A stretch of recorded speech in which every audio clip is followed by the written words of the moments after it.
Jesus ressuscitou, nós também vamos ressuscitar.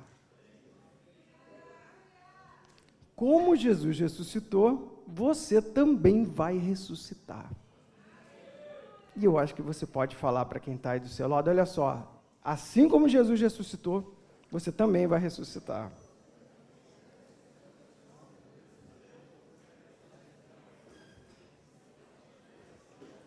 É maravilhoso.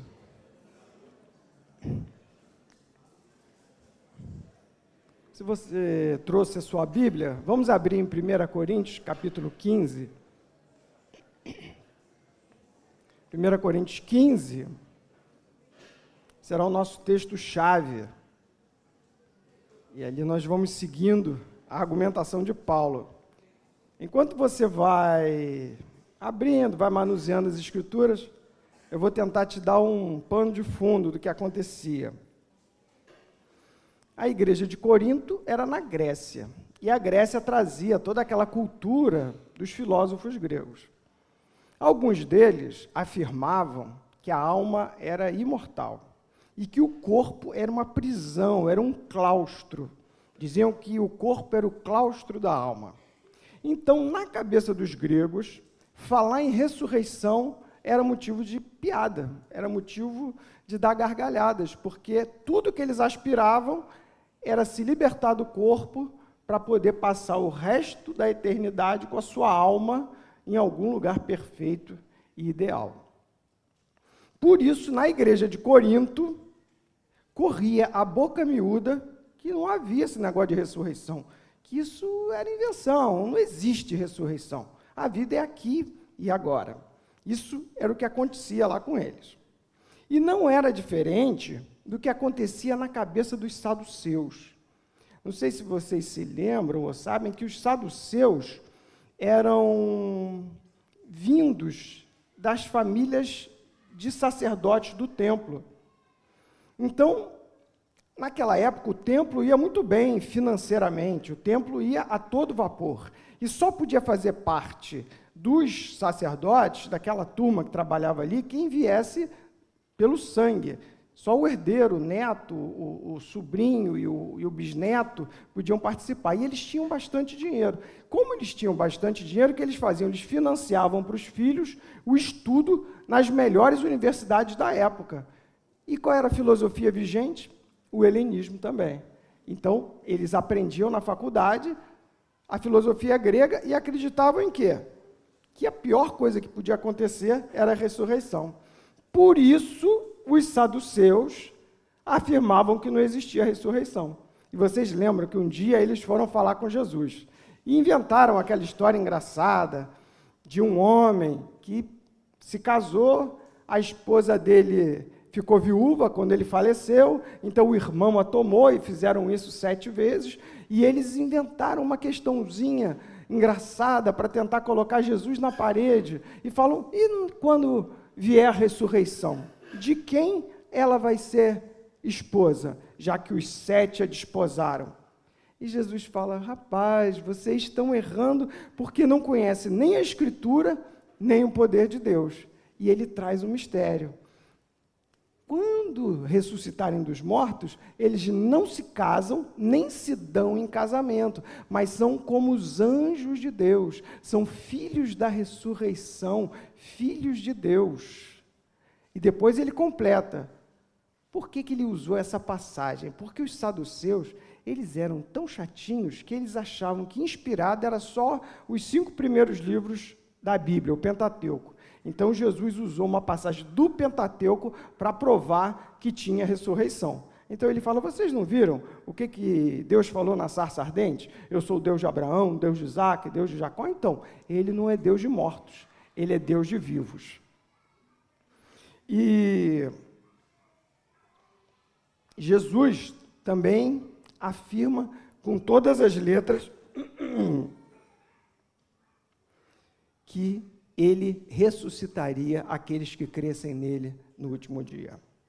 Tem uma passagem do Antigo Testamento que é maravilhosa. Ela está em Daniel 12, 2 e 3.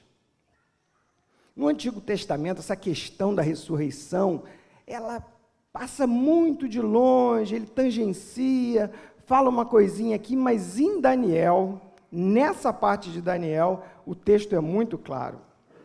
É isso mesmo, Daniel 12, 2 e 3, diz assim: muitos dos que dormem no pó da terra ressuscitarão, falando com todas as letras, uns para a vida eterna e outros para a vergonha e horror eterno.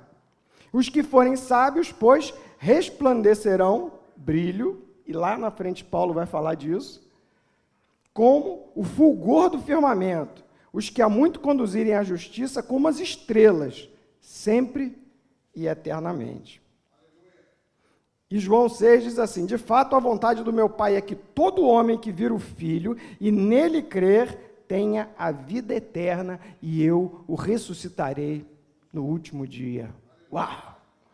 Jesus prometeu, Jesus falou que ia ressuscitar, então nós podemos ter certeza de que ele vai cumprir a promessa dele, ok? Então vamos voltar para o texto que eu pedi para vocês acharem, 1 Coríntios 15, de 1 a 4. Ele começa assim: irmãos, venho lembrar-vos do Evangelho, que o Moacir sempre nos relembra, e o Paulo fazia o mesmo papel. Irmão, venho lembrar-vos o Evangelho, que vos anunciei, o qual recebeste, no qual ainda perseverais. Por ele também sois salvos, se retiverdes a palavra tal como vô-la preguei, a menos que tenhais crido em vão. Antes de tudo vos entreguei o que também recebi, que Cristo morreu pelos nossos pecados, o que nós vimos falando aqui até agora, segundo as Escrituras, ele foi sepultado, e nós vamos ver como aconteceu isso, e ressuscitou ao terceiro dia, segundo as Escrituras. Então, relembrando rapidamente como foi isso. Sexta-feira, vimos lá como é que foi. Jesus morreu às 3 da tarde. Teve trevas sobre a face da terra, ele entregou o Espírito às 3 da tarde. Às 6 da tarde, no pôr do sol, ia começar o sábado. Então, aqueles 3 corpos pendurados na cruz eram um embaraço para a cidade, que ia receber uma quantidade absurda de peregrinos, e eles queriam que aqueles corpos saíssem dali. Assim que Jesus morreu, José de Arimateia, que era um discípulo meio 007, né, assim, meio escondido, mas naquela hora ele tomou coragem e foi lá, pediu o corpo para Pilatos. Pilatos falou: já morreu rápido, o pessoal leva 2, 3 dias para morrer, e mandou um soldado se certificar. Vocês já viram um filme que o sujeito dá uns tiros, e aí para se certificar ele dá 2, 3 tiros assim na cabeça do sujeito, para ter certeza que está morto? Foi mais ou menos o que o soldado fez. Jesus estava lá, já estava morto, e ele pegou uma lança, e ele furou o Senhor. João diz que saiu água e sangue. Então, alguns acreditam que ele pegou o pulmão, que estava cheio de água já por conta da crucificação, e furou o coração. Aquele soldado romano dificilmente falharia nessa tarefa.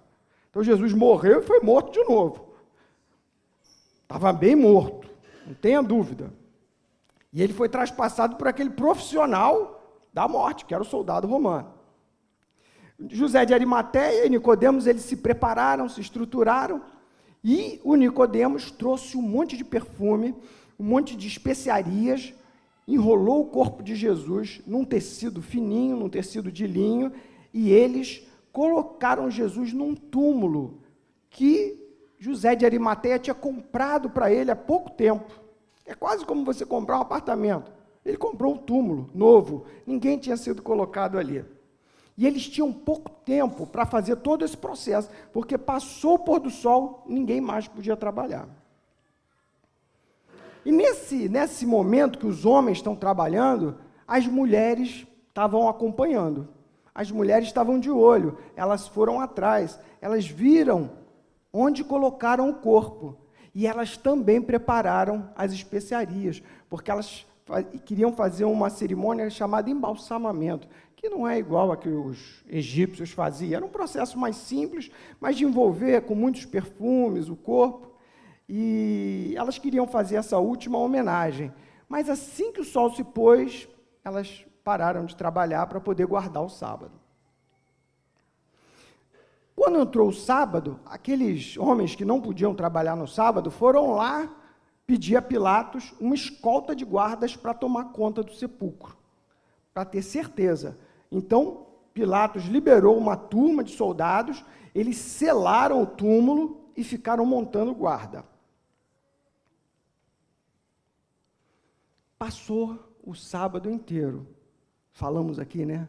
Um dia triste, que seria hoje, né? Não sei se foi o Álvaro que falou, né? Um dia de luto, um dia de desânimo. E foi assim.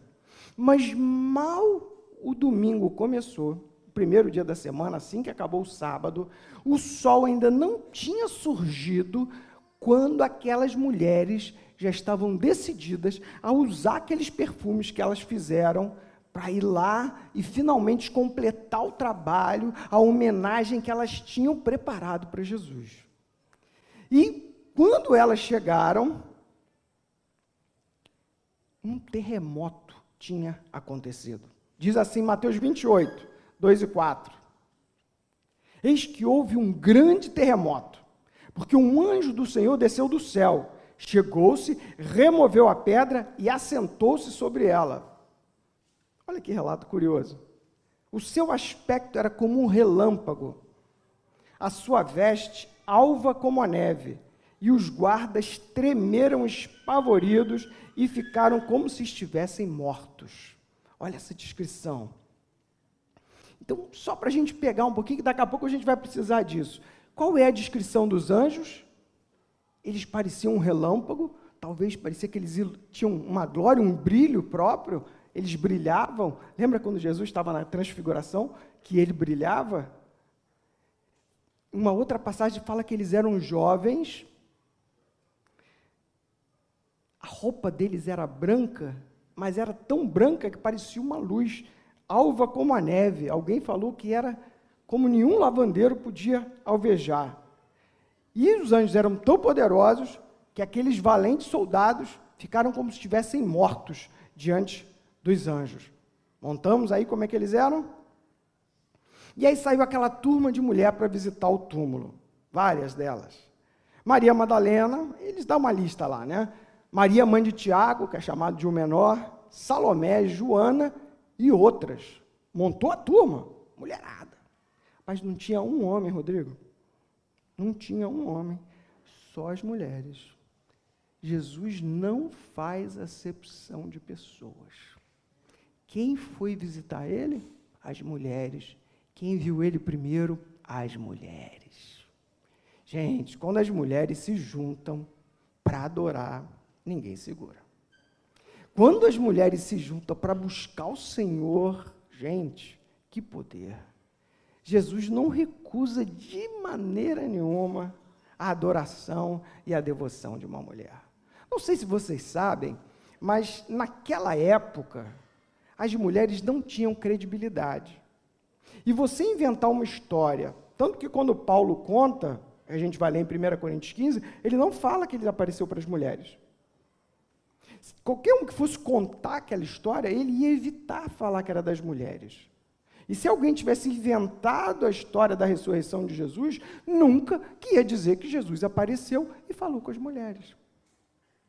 E Jesus não tomou conhecimento disso. Então foram essas meninas aí, visitar o Senhor. Primeira hora do dia, e elas estavam lá, aquele grupo, sei lá, umas 8, 9 mulheres, foram conversando e se preocupando, quem é que vai mover a pedra para a gente? Só que quando chega, há dois relatos paralelos, fala das meninas e fala da Maria Madalena.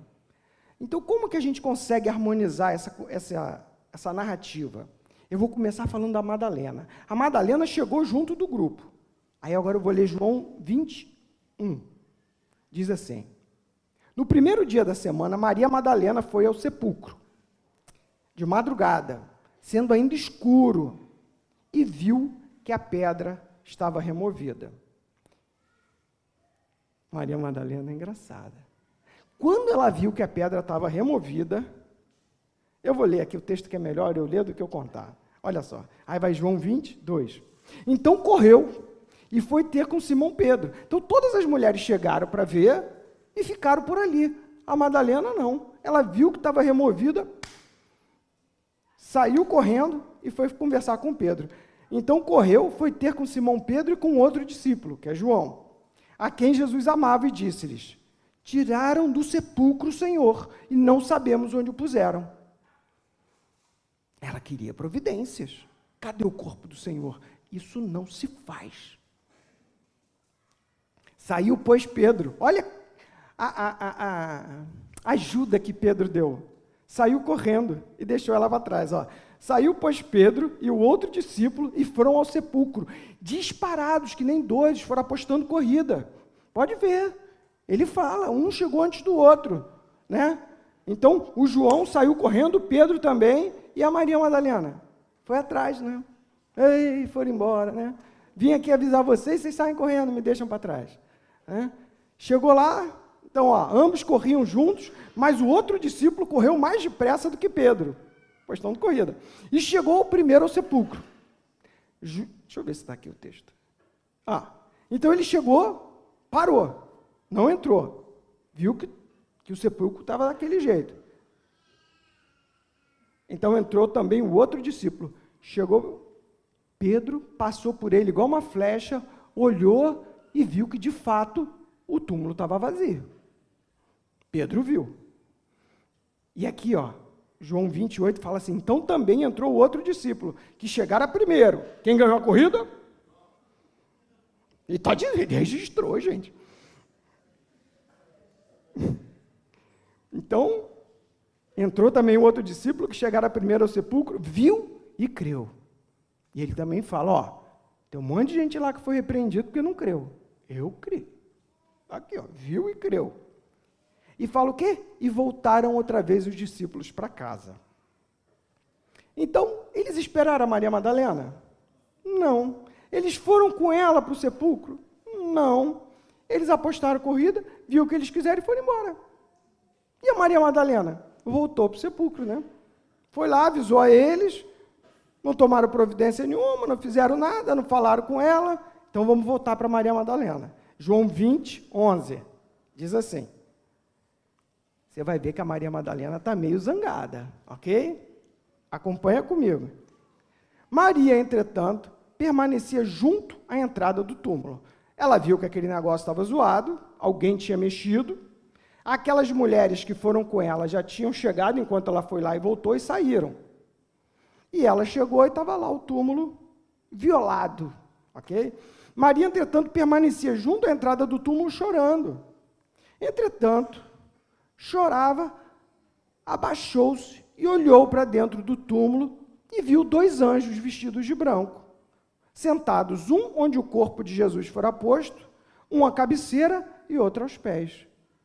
Espera aí, se o túmulo está violado e tem duas pessoas lá dentro, quem tirou o corpo? Foi esses caras, né? Olha como ela entrou. Então, eles lhe perguntaram, mulher, por que choras? Está chorando por quê, mulher? Olha a resposta dela. Ela lhes respondeu, porque levaram o corpo do meu Senhor, e eu não sei onde puseram. Nisso, chega por trás dela o próprio Senhor. E eu imagino ele fazendo assim para os anjos. Não fala, não. Mas ela percebe que tem alguém atrás dela. Aqui, ó. Tendo dito isso, voltou-se para trás e viu Jesus em pé.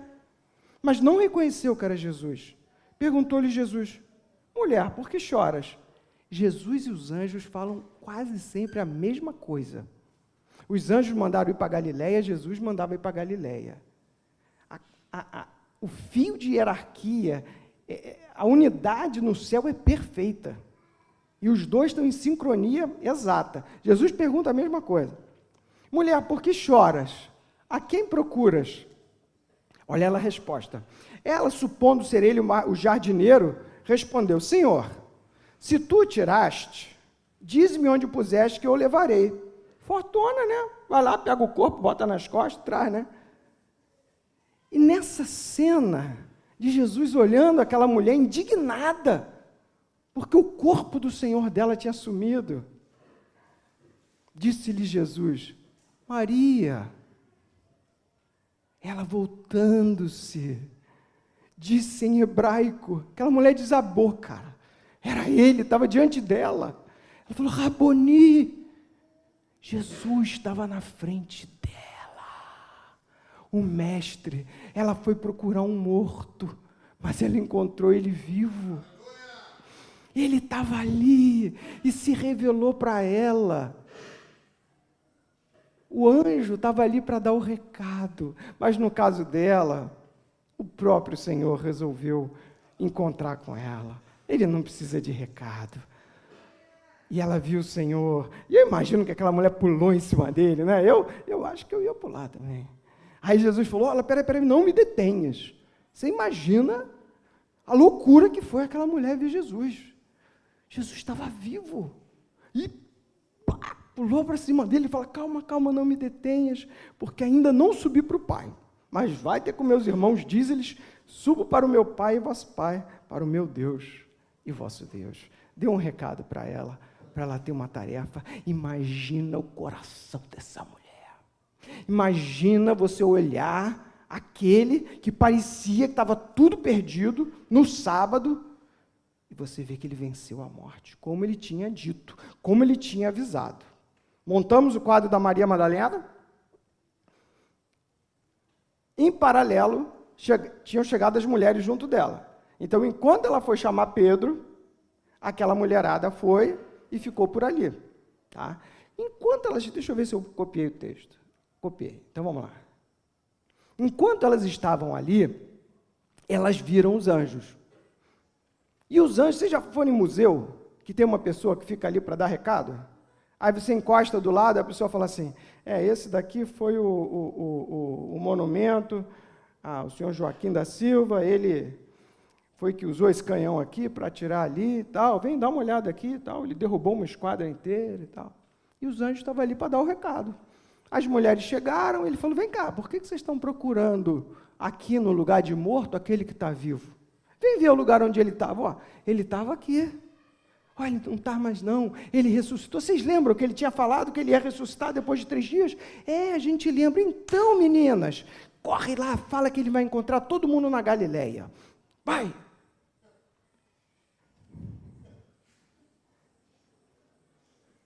E elas foram, mas não foram. O Marcos fala que elas ficaram com medo e não quiseram contar. Então elas foram, e aí uma falou assim, vão dizer que a gente está doida. Tem certeza que aqueles caras estavam falando sério? E começou aquela conversa. Enquanto elas estão conversando, assim, meio que no caminho, sabe? Querendo amarelar, quem aparece? Quem aparece? Mateus 28, 9 e 10. E eis que Jesus veio ao encontro delas e disse, salve! Elas, aproximando-se, abraçaram-lhe os pés e o adoraram. Então Jesus lhes disse, não temais, ide avisar a meus irmãos que se dirijam a Galileia e lá me verão. Montamos o quadro? E, voltando do túmulo, anunciaram todas essas coisas aos 11 e a todos mais que estavam com ela. E eu imagino assim, que elas foram correndo e mal elas começaram a contar, chegou a Maria Madalena. Todo mundo contando. Imagina isso. Mas depois a gente vai ver que os caras de Emaús não acreditaram nelas, não.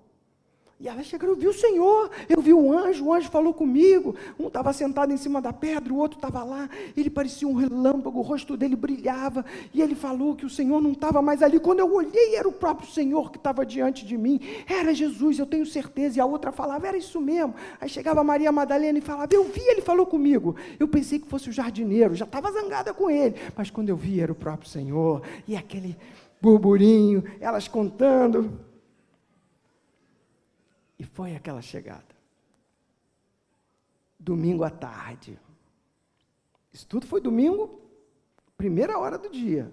Domingo cedinho. Domingo à tarde, os guardas tinham que prestar conta daquele problema. E agora? Cadê o corpo que estava aí?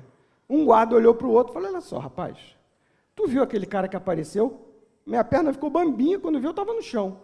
Aí o outro falou, tu vai falar isso para o centurião? O cara vai cortar a tua cabeça, meu. Temos que dar um jeito nisso aí. Mas o negócio apareceu lá, o tal do anjo, rapaz. O que a gente faz? Vamos falar com aqueles religiosos lá? Vai que os caras têm uma saída, eles que entendem esse negócio de anjo. Né? Os guardas correram e foram falar com os fariseus. E contaram o que tinha acontecido. Olha só, apareceu lá um bicho, um anjo, um cara luminoso. Eu sei que quando a gente viu, caiu duro lá. E o cara abriu removeu lá a pedra. Os fariseus ouviram, olha isso, eles ouviram o relato dos guardas e resolveram não acreditar. Não só isso, mas eles resolveram inventar o quê? Fake news.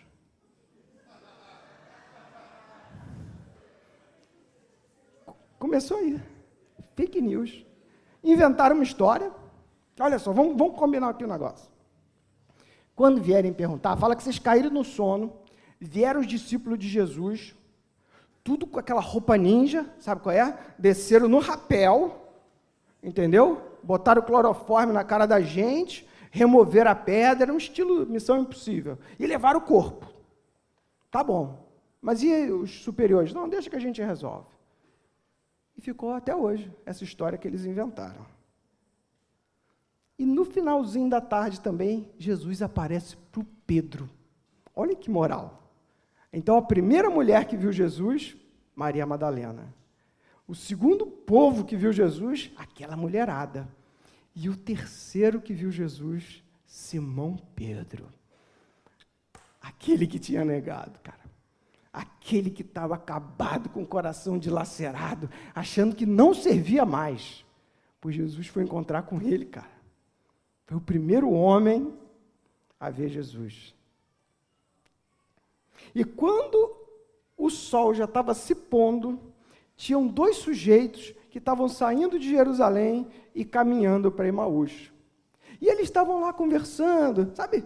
As meninas, as mulheres, elas estavam preocupadas com o corpo de Jesus. E elas queriam embalsamar, elas queriam cuidar. Os homens não. Os homens estavam preocupados com a teologia e com a política. Espera aí. Ele não era o Messias? Não era ele que ia libertar Israel? Como que ele morreu? Está morto, rapaz, o que vai ser da gente? O que está acontecendo? E eles iam nessa conversa acalorada. Enquanto eles viajavam andando na conversa acalorada, Jesus veio andando junto. Naquela época, o pessoal viajava andando. E era comum, né? Numa estrada, passava o outro, e Jesus veio e pergunta, vem cá, o que vocês estavam conversando aí no caminho? Que palavras são essas que vocês vinham trocando? Aí o sujeito olha para ele e fala, tu é o único peregrino aqui em Jerusalém que não sabe das coisas que aconteceu. Aí ele fala, quais coisas? Aí, rapaz, Jesus de Nazaré, varão aprovado por Deus, com sinais, com prodígios. Nós pensávamos que fosse ele, que fosse livrar Israel. Mas os nossos religiosos, os nossos líderes mataram ele. Já faz 3 dias que ele está morto, e a gente não sabe. Jesus olhou, falou, vocês são muito cabeça dura, porque eles ainda falaram assim, mas eu vou te contar, apareceu umas mulheres, falaram que tinham visto lá uns anjos, e viram também, disseram que viram Jesus. Mas eu não sei, né? Eu não sei. Aí Jesus falou, puxa vida, como vocês são cabeça dura para acreditar em tudo que os profetas falaram. E aí Jesus traz aquela pregação que eu acho que todo mundo aqui queria estar lá presente, para ver aonde que Jesus se encontrou em cada livro do Antigo Testamento, e foi caminhando com eles, e foi pregando, e eles falam que o coração deles estava aquecido enquanto Jesus falava, imagina, né? E Jesus faz que vai passar adiante. Que Deus é esse, Rodrigo? Ele ama a comunhão, mas ele faz que vai passar adiante. Ele faz questão que você insista com ele. Às vezes você não para orar e parece que ele está longe. Ele faz questão que você insista com ele. que você chame de novo, que você fale, Senhor, não passa não, vem para cá, está tarde, entra com a gente, vem cá, vamos ter uma refeição junto, preparamos ali, eu tenho um pãozinho especial, vem, fica com a gente. Fala que eles o constrangeram, e ele entrou. Será que a gente tem constrangido o Senhor? Insistido com ele, para ele ficar bem pertinho da gente?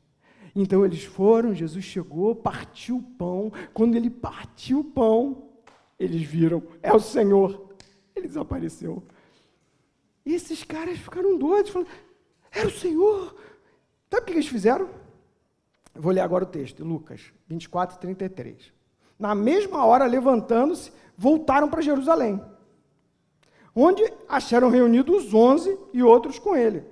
Então os dois contaram o que lhes acontecera no caminho, e como fora por eles reconhecido no partir do pão.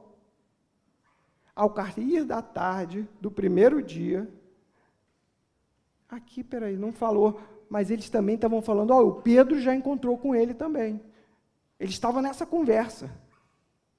Ao cair da tarde daquele primeiro dia, trancadas as portas da casa onde estavam os discípulos, com medo dos judeus, veio Jesus, pôs-se no meio deles e disse, paz seja convosco. Ele apareceu no meio de todo mundo. E começou a surgir aquelas dúvidas, né, na cabeça. Sangue e fogo, isso deve ser um fantasma. Que isso? De onde ele veio? Como é que ele passou pela porta? E começou aquele negócio, os caras eles tinham visto Jesus andando sobre as águas e já acharam que era fantasma. Né? Agora ele entrou pela parede, já estava morto, isso aí, o que é isso? Né? E Jesus faz questão de explicar, ele dá os princípios, ele fala assim, olha só, um espírito não tem carne e osso, como vocês estão vendo que eu tenho. Vem aqui, ó, bota a mão, olha aqui, ó, o lado onde eu fui furado, coloca a mão, vem ver. Né, moça? Quando vê, a fé é mais forte ainda. E eles viram. Agora, quem que estava faltando? Tomé. E aí todo mundo contou para o Tomé.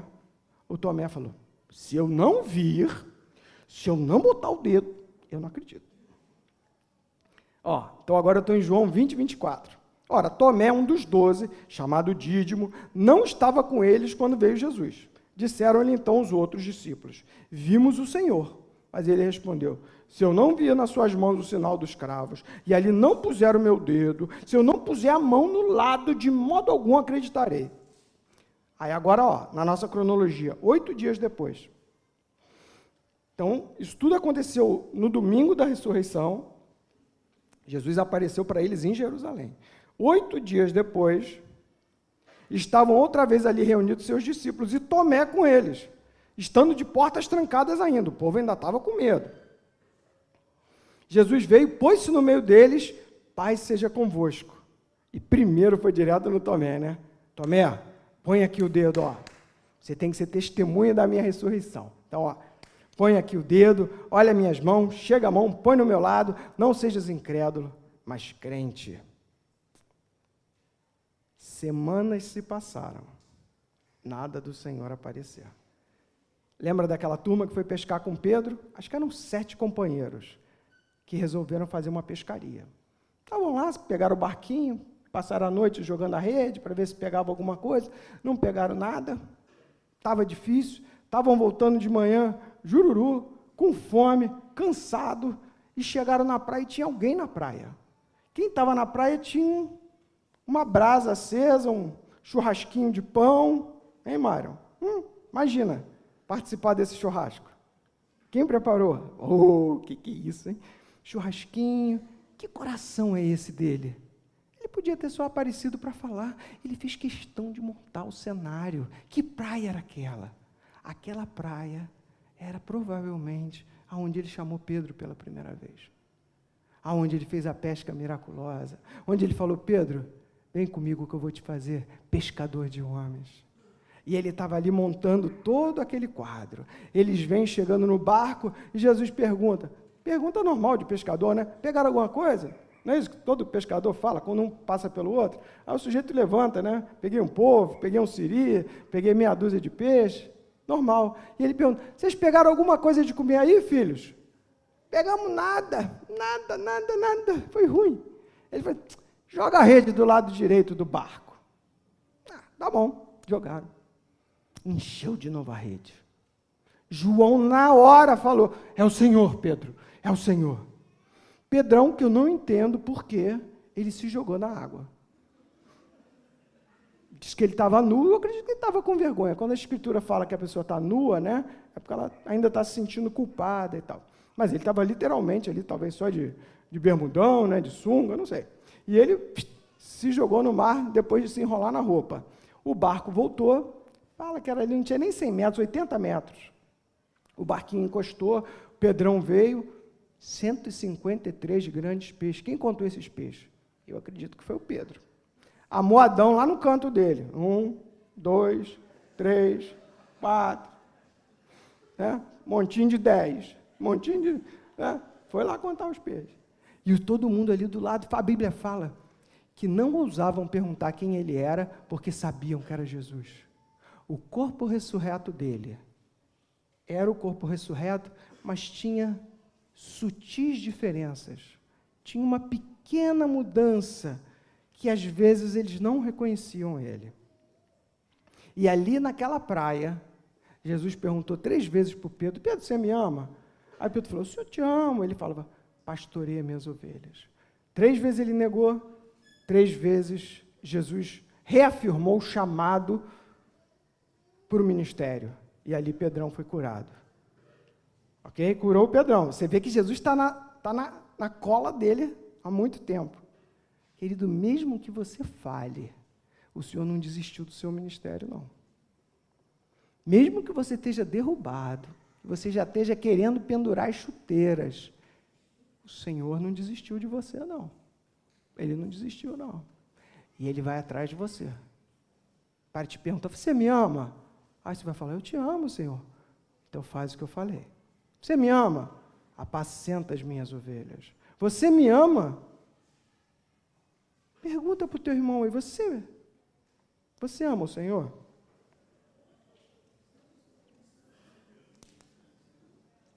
O que você tem que dizer para ele, então?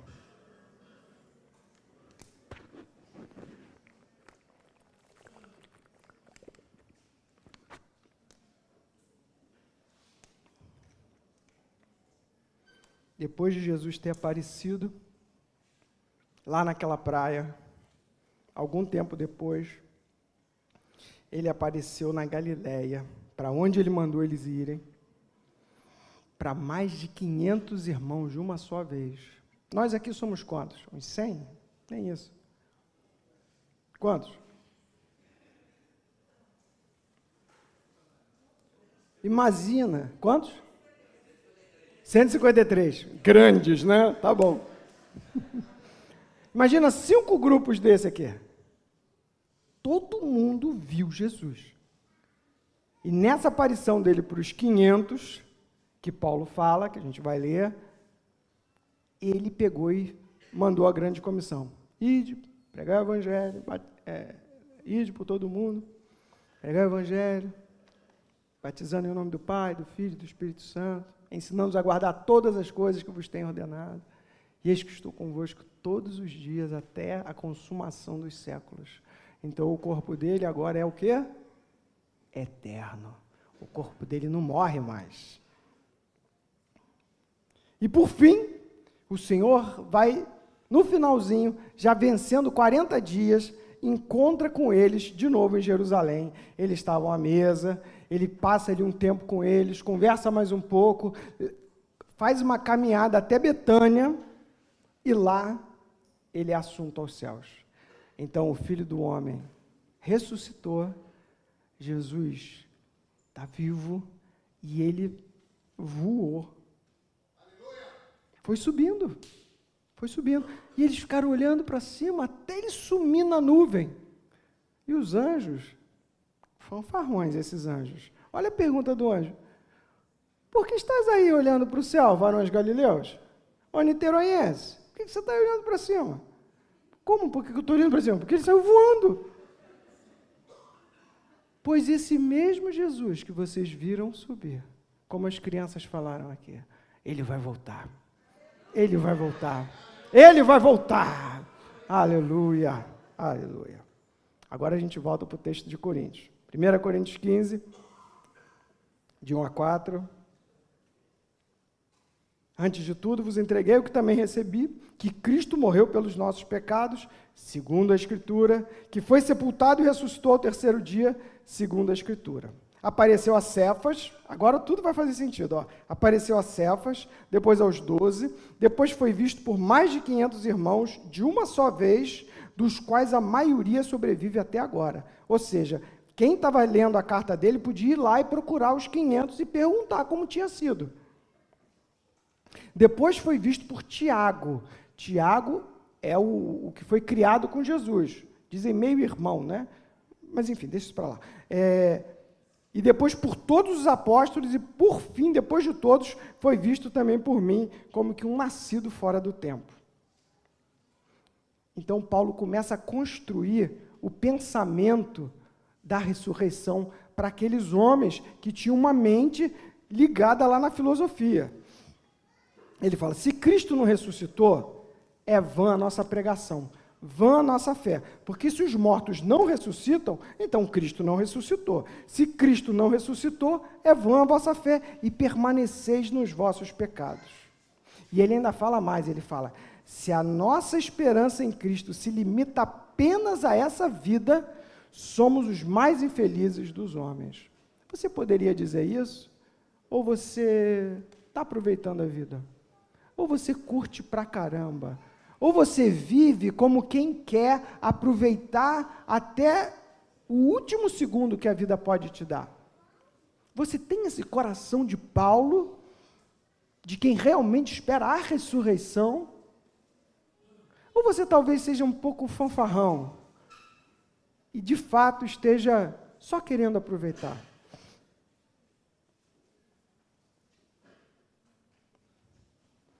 Existem algumas hipóteses. As pessoas costumam dizer, esse pessoal que não acredita, que Jesus não ressuscitou. Não, ele não ressuscitou, não. Cada um tem uma história.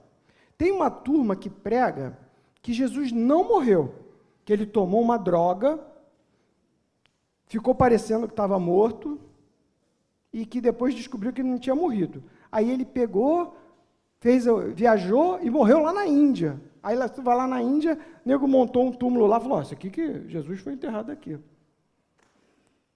Imagina, o sujeito foi açoitado.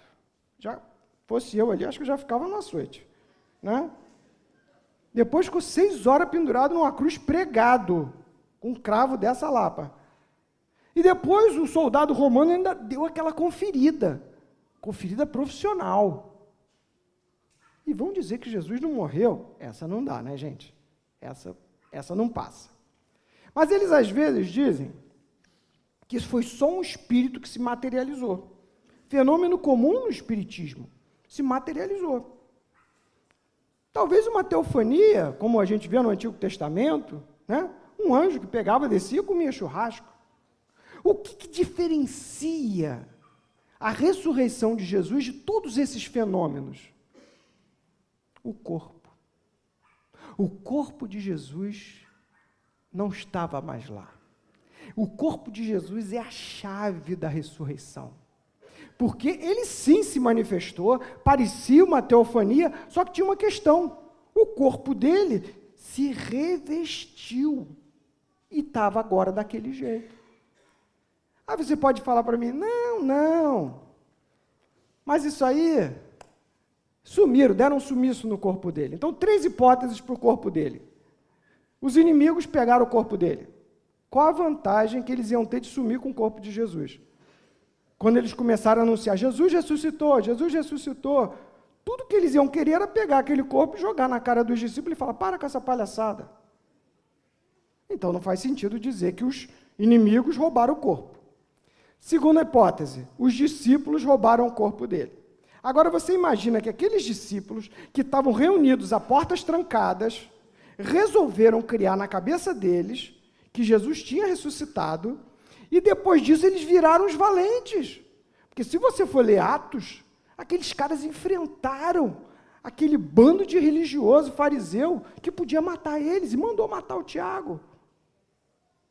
O que fez aqueles homens ficarem tão valentes? Uma história que eles inventaram. Uma história que ele inventou seria suficiente para ele arriscar a própria vida e para ele deixar uma comunidade inteira ser perseguida, morta, lançada aos leões. Não faz sentido. Ninguém vai tão longe por uma mentira. O que fez aqueles caras virarem uns leões? É a terceira hipótese. Ele de fato ressuscitou. Essa é a verdade. E é exatamente isso que Paulo vai falar. Paulo vai chegar e vai falar assim: mas de fato, Cristo ressuscitou dentre os mortos, sendo ele as primícias dos que dormem. E aí ele explica a questão do Adão, né? Que o Adão morreu e por causa da morte de Adão, todo mundo que nasce do Adão morre. Ele fala, mas se você nasceu de novo de Cristo, assim como Cristo ressuscitou, você também vai ressuscitar. E aí vem a pergunta, mas vem cá, como é que é esse corpo aí? Agora eu fiquei curioso, estou querendo saber esse negócio, né? Porque esse corpinho aqui está começando a dar defeito, né? Meus dedinhos já estão engruvinhando aqui, já está ficando meio de lado, o estômago não funciona muito bem. Quando eu abaixo, quando eu me vejo, já deu uma gemida, né? Eu vou abaixar, dou aquela gemida, né? O corpinho já está começando a falhar. Como é que vai ser esse corpo novo? Como que funciona esse mecanismo? Então, Paulo vai explicar como é que é isso. Ele fala, o que semeias não nasce se primeiro não morrer. Então, você imagina uma semente. Se você jogou a semente e enterrou ela, se ela continuar semente, não vai ter vida. Mas se aquela semente perder aquele corpo, aí ela vai voltar a ter vida. Então, não tem como a gente ganhar o corpinho novo sem ser enterrado. Então, a gente tem que olhar para a tumba, para a possibilidade de ser sepultado diferente. Se é que a gente acredita na ressurreição. Porque o único jeito de eu ganhar um carro zero, quer dizer, um corpo zero, é se eu morrer. Ou se eu for arrebatado antes. Se Jesus voltar, aí é melhor dos mundos, gente. Aí tu não morre. Tu pega e já é revestido imediatamente. É bom demais. Mas, enquanto ele não vem, o normal qual é? Morrer, o corpinho é enterrado, você semeia e depois vai colher. E Paulo explica, nem toda a carne é a mesma. Uma é a carne dos homens, outra a carne dos animais, outra a carne das aves e outra a carne dos peixes. Também há corpos celestiais, corpos terrestres. Uma é a glória dos celestiais, outra a glória dos terrestres. Está falando de quê? Está falando de brilho. Eu acho que vai ter um brilho aí nesse corpo novo. O anjo não parecia um relâmpago? Jesus não falou lá no começo que vocês serão como os anjos? Filhos da ressurreição, filhos de Deus. Qual era a idade do anjo? Vocês lembram? Como é que classifica o anjo? Jovens. Sai para lá, ruga. Sai para lá, olheira, né? Espinhela caída. Seremos como os jovens. O corpo, que nem o dos anjos. Paulo fala que você morre na corrupção, ressuscita na incorrupção. Morre em desonra, ressuscita em glória. Morre em fraqueza, ressuscita em poder. Morre corpo natural, ressuscita corpo espiritual. Um corpo capaz de herdar o reino dos céus. Repara que a promessa de Deus não é aquela fé grega, que você vai ter uma alminha, e a alminha vai ficar para sempre morando com Deus, não é isso. A promessa qual é? Que você vai ganhar um corpo novo. E quando vier o novo céu e a nova terra, você vai estar com a sua armadura, com a sua roupa, com a sua veste, astronauta tem uma roupa própria para a lua, para o espaço, você vai ter um corpo próprio para o reino dos céus. E assim como o corpo do seu Senhor é eterno, o seu corpo também nunca mais vai morrer. A má notícia, gente, é que todo mundo vai ganhar um corpo, mesmo quem não for ficar com o Senhor. Lembra quando ele fala no Sermão da Montanha? É melhor você perder um olho e ir com o teu corpo, faltando um olho, para o reino, do que tendo o olho e a mão, ser com o teu corpo lançado no inferno. Então, o inferno não é um lugar de alminhas, é um lugar que a pessoa ganha um corpo para ser punido e lançado no inferno.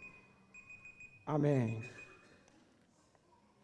Características do corpo novo. Atravessa a parede. Será que a gente também vai conseguir?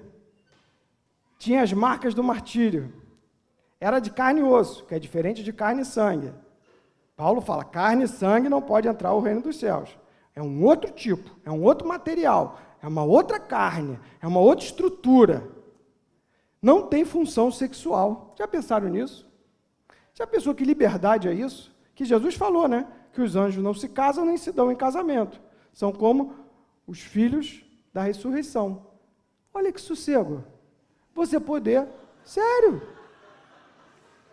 você poder abraçar uma irmã sem nenhum problema. Você poder passar 100 anos, né? 4, 5 pessoas juntas, sem nenhum constrangimento. Você poder estar junto um com o outro, é uma liberdade absurda.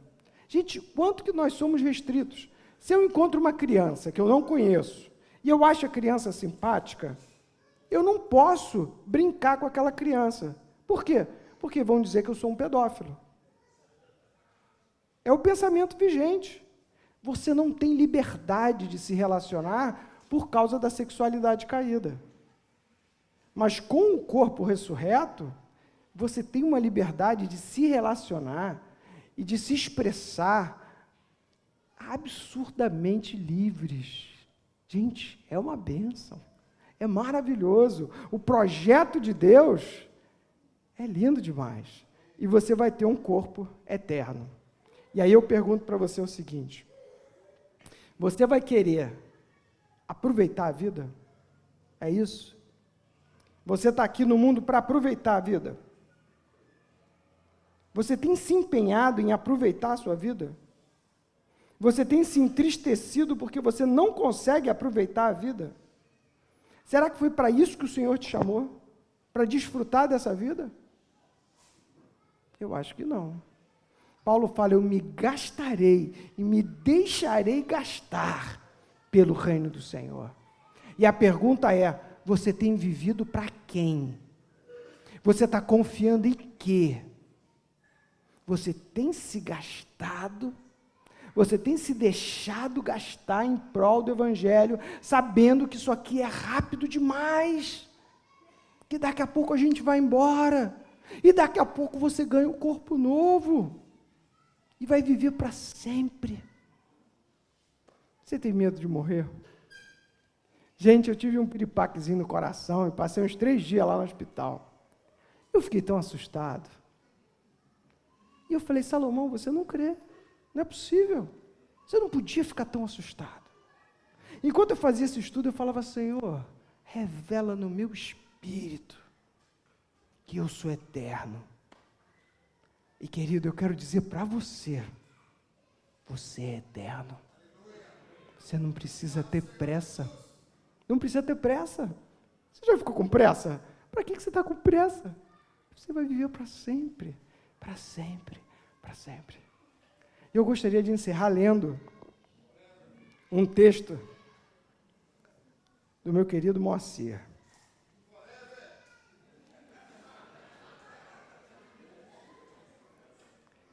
Diz assim, ó, cheiro das águas. Sonhei um dia ser uma árvore esplendorosa, com seu tronco forte e robusto, seus galhos estendidos, cheios de sombra, para acolher ao cansado, ao abatido, de suas jornadas infindas,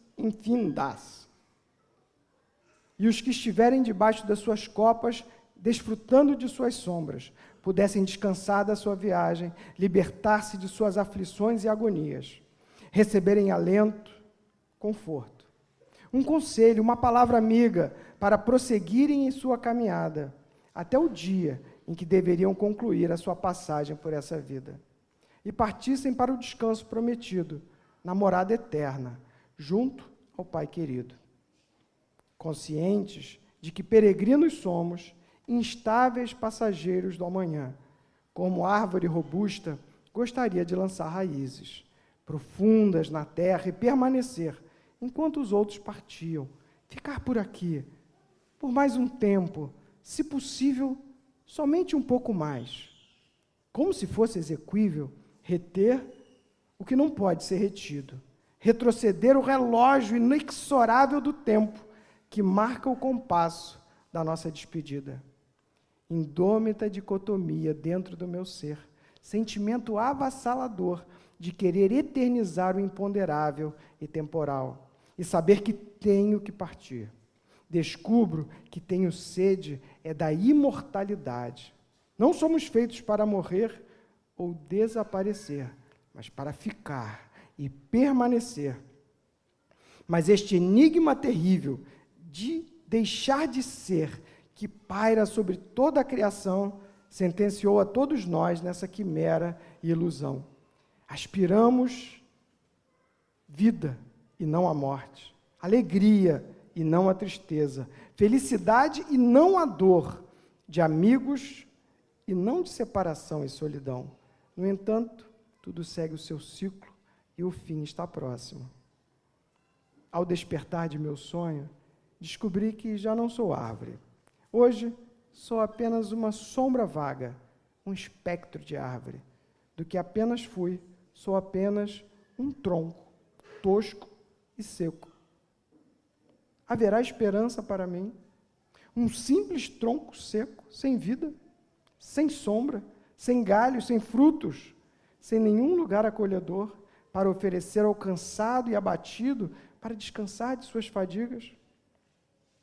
Entretanto, um poder sobrenatural desconhecido, escondido, pode enfim se manifestar. Nessa dimensão de trevas, escuridão e morte, é que o poder da ressurreição, que o Pai manifestou ao tirar seu Filho amado das profundezas do Hades e de sua prisão, morto por ter sido pregado no madeiro em nosso lugar, e como um tronco seco, aguardava por seu brado, na quietude da sua caverna fria e da sua mortalha. Pôde, enfim, ouvir o Pai gritar: Filho amado, vem para fora. E ele renasceu, cheio de vida, cheio de glória, para nunca mais voltar a morrer. E pôde assim dizer: eu sou o alfa e o ômega, o princípio e fim. Eis que estive morto, mas agora vivo pelos séculos dos séculos. Tragada foi a morte pela vitória. Onde está, ó morte, a tua vitória? Onde está, ó morte, o teu aguilhão? Eu sou a ressurreição e a vida. Quem crê em mim, ainda que morra, viverá. Graças a Deus que nos dá vitória por meio de nosso Senhor Jesus Cristo. E em mim renasceu a esperança. Pois como tronco seco, envelhecido, cansado, já senti o cheiro das águas, e o seu tronco seco já começou a florescer, e poderei ser como no meu sonho, uma árvore frondosa, plantada na casa do Senhor, junto às correntes de água, e ali permanecer para todo sempre. Amém?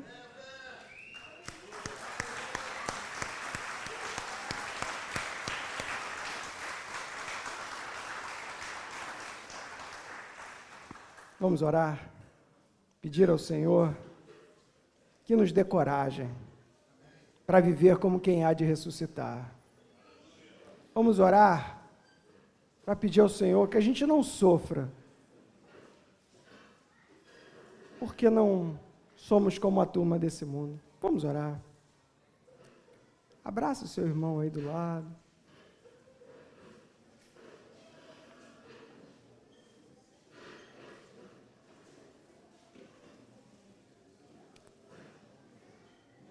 Senhor Jesus, essa sua promessa de ressurreição, ela é maior do que a gente consegue conceber e imaginar. Ela é uma esperança incrível, Senhor. Vida eterna, para sempre, livre do pecado, com um corpo que não dá defeito, Senhor, em perfeita comunhão contigo, te servindo noite e dia, em perfeita comunhão com os teus filhos, feitos à imagem e semelhança de Deus, como nosso irmão mais velho Jesus. Senhor, que promessa maravilhosa. Revela no nosso espírito, Senhor, a tua promessa. Revela-nos, Senhor, livra-nos do medo da morte, Senhor. Livra-nos, Senhor, de querer aproveitar a vida, Senhor. Livra-nos, Senhor, de ficar angustiados com pressa, Senhor. Dá-nos a paz da eternidade, Senhor. Dá-nos a serenidade de quem é filho do Deus vivo. Faz-nos homens e mulheres que vivem como peregrinos, Senhor. Que fazem a diferença, Senhor. Sabendo que muito em breve estaremos diante de Ti, Senhor. E que daqui a pouco o Senhor vai vir para nos ressuscitar, Senhor. Senhor, a Tua obra é maravilhosa. O Senhor não ficou retido lá no Calvário, lá no sepulcro, Senhor. O Pai te ressuscitou. E o Senhor falou que ia ressuscitar a gente. E a gente quer manter essa esperança, Senhor. Viver com coragem e ousadia. Todos os dias, Senhor, que o Senhor nos dê aqui, Senhor. Em nome de Jesus, nós te agradecemos e celebramos a tua ressurreição. Em nome de Jesus, amém e amém. Aplauda o Senhor, irmão.